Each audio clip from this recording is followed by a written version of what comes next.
What do you think was happening before the Big Bang? Yeah, it's a deep question. There's sort of two ways that I like to think about that question.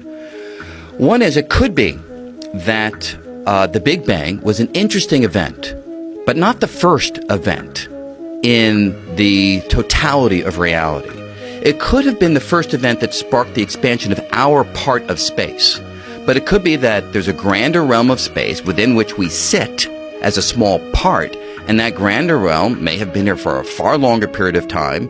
It may have experienced its own Big Bangs, maybe a collection of Big Bangs that may extend infinitely far into the past. So it could be that the answer to the question of what happened before the Big Bang is a lot of other Big Bangs or a lot of other quantum events that were taking place in a larger landscape of reality than we have direct access to. It could be that the Big Bang was the place where time itself started. And Hawking himself had a wonderful analogy to get this across. He said, look, I'll dress it up a little bit. Imagine you're walking on planet Earth and you pass by someone and you say, hey, can you point me in the direction of north? I want to walk in the northward direction. They point you, continue to walk, you pass by somebody else, say, hey, which way is further north? And they point you in that direction.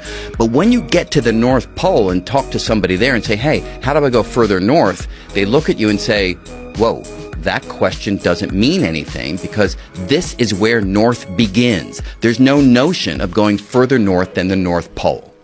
And it could be that that spatial metaphor applies to time.